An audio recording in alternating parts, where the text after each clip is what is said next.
Arsyeja kryesorisht e dhimbja që unë kam ndjer këto 2 vite gjysmë, duke përcjell çdo ditë, unë e kam përcjell në mënyrë rigoroze çfarë ndodh në Gaza. Dhe pamjet që vini që andej ishin aq të vështira, sa që sfidonin imagjinatën. Dhe unë e shikoj të papranueshme që të jetoj të rriduar kryq kur në botën tonë bëhet genocid mbi një popullsi të pafajshme dhe përtej kësaj qeveria jonë gjithashtu rreshtohet me palën që kryen genocidin. Dhe përveç ngritjes së zërit në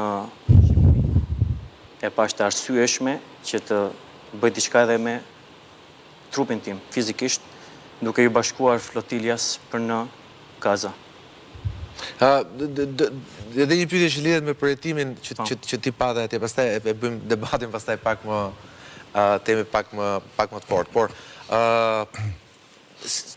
ato skena ndoshta i ka dhe regjia ne transmetuam skenat kur ju kapët nga temi dhe u arrestuat nga forcat e sigurisë së Izraelit.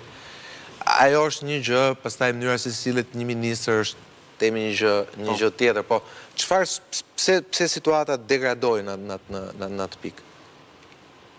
Situata që duhet në atë video nuk është degradim. Ajo është normaliteti i gjithë përvojës tonë gjatë qendjes tonë nën dhunën e Po jo, kishte një arsye, pra pati një fërkim, pati një rezistencë nga ju, pati?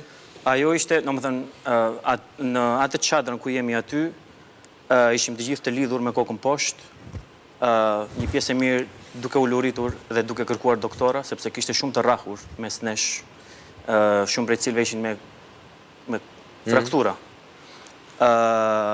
Dhe pa pritur, ka qenë rreth ora e parë që ne kemi qenë atë gjendje, erdhi ministri me shpurën e tij, ishin një grup i madh njerëz siç duken në video, bëri atë videon të cilën e ka publikuar tashmë, dhe u doli.